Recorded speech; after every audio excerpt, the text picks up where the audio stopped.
Voici aujourd'hui la correction de l'exercice numéro 6, la première partie de la première série d'analyse PC. Alors, il s'agit de calculer certaines limites si elles existent. La première, c'est sinus n sur racine de n. La deuxième, c'est moins 1 puissance n sur ln de n. La troisième, n sur n plus 1 fois moins 1 demi puissance n. La quatrième, 2 puissance n plus 1 plus 3 puissance n plus 1 sur 2 puissance n plus 3 puissance n. La cinquième, 2 puissance n plus 3 puissance n sur 1 plus 3 puissance n. La sixième, racine nème de 2 puissance n plus 3 puissance n. La septième, c'est n moins n carré. La huitième, c'est racine de n plus 1 moins racine de n. Et enfin, la neuvième, c'est racine de n plus 1 moins racine de n, le tout facteur de racine de n plus 2. D'autres séries viendront en deuxième partie. Alors, pour la première, sinus n sur racine de n.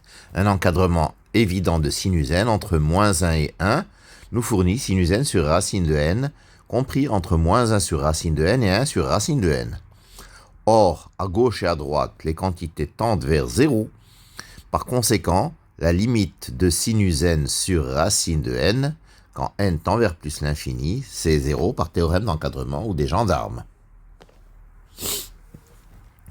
La deuxième, moins 1 puissance n sur ln de n, c'est le même procédé. Moins 1 puissance n est compris entre moins 1 et 1. Moins 1 puissance n sur ln de n est compris entre moins 1 sur ln de n et 1 sur ln de n.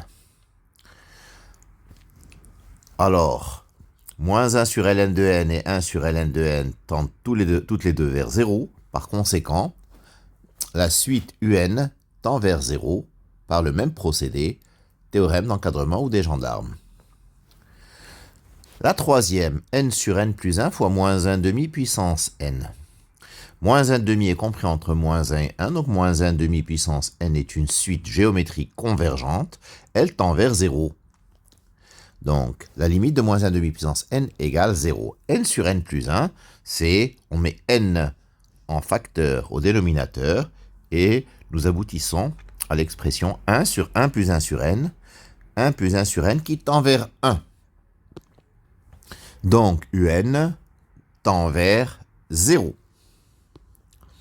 La quatrième, 2 puissance n plus 1 plus 3 puissance n plus 1 sur 2 puissance n plus 3 puissance n, je mets en évidence, donc en facteur, le terme le plus fort au numérateur et au dénominateur.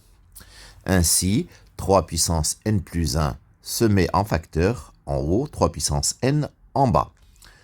En haut, 3 puissance n plus 1 facteur de 2 tiers puissance n plus 1 plus 1. Et en bas, 3 puissance n facteur de 2 tiers puissance n plus 1. Une simplification de 3 puissance n plus 1 avec 3 puissance n nous fournit 3, multiplié par l'expression 2 tiers puissance n plus 1 sur 2 tiers puissance n plus 1. Mais 2 tiers est compris entre moins 1 et 1, donc 2 tiers puissance n est une suite géométrique convergente, elle tend vers 0.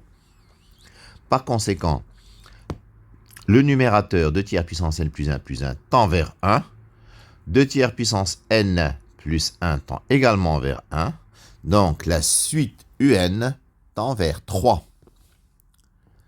La cinquième, c'est un procédé analogue. Je mets en facteur au numérateur 3 puissance n et au dénominateur 3 puissance n. Donc, j'obtiens 2 tiers puissance n plus 1 sur 1 plus 1 sur 3 puissance n, facteur 2, 3 puissance n sur 3 puissance n qui va se simplifier. Il nous reste, comme 2 tiers est compris entre moins 1 et 1 et que 1 tiers est compris entre moins 1 et 1, la limite de 2 tiers puissance n et la limite de 1 tiers puissance n sont 0. Donc, un est une suite qui tend vers 1. Sixième, un égale racine nème de 2 puissance n plus 3 puissance n. que je peux écrire 2 puissance n plus 3 puissance n, le tout à la puissance 1 sur n.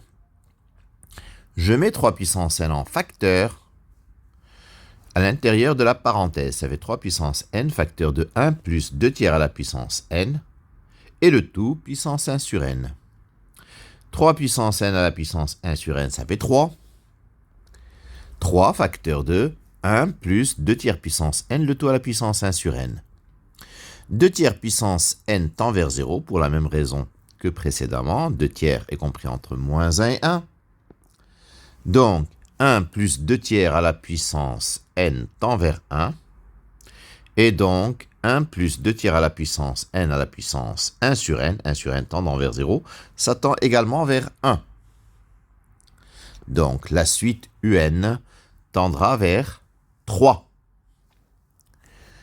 La septième un, c'est n moins n carré. Je mets n carré en facteur. N carré, facteur de 1 sur n moins 1. La limite de 1 sur n, c'est 0. Donc, la limite de 1 sur n moins 1, c'est moins 1. Donc, la limite de un, c'est moins l'infini. La numéro 8, un égale racine de n plus 1 moins racine de n. Alors, racine de n plus 1 tend vers plus l'infini et racine de n également. Donc, nous sommes face à une indétermination. Je multiplie par la quantité conjuguée au numérateur et au dénominateur pour lever cette indétermination. J'obtiens un égale racine de n plus 1 moins racine de n facteur de racine de n plus 1 plus racine de n sur racine de n plus 1 plus racine de n. Le numérateur est une identité remarquable qui donne 1. J'obtiens que un, c'est 1 sur racine de n plus 1 plus racine de n. Et donc, comme racine de n plus 1 plus racine de n tend vers plus l'infini, un tend vers 0. Enfin, la neuvième, un égale racine de n plus 1 moins racine de n fois racine de n plus 2. Comme j'ai déjà calculé racine de n plus 1 moins racine de n, j'obtiens que un égale 1 sur racine de n plus 1 plus racine de n, le tout fois racine de n plus 2. Je factorise racine de n au numérateur et au dénominateur.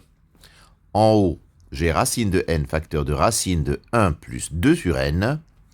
Et en bas, racine de n facteur de racine de 1 plus 1 sur n plus 1. Je simplifie par racine de n et je calcule la limite. 2 sur n et 1 sur n tendent vers 0.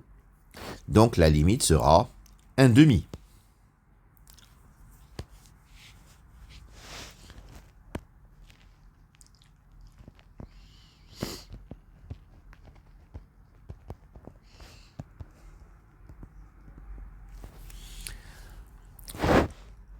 Voilà, c'est terminé pour cette première série de l'exercice numéro 6 de PC d'analyse.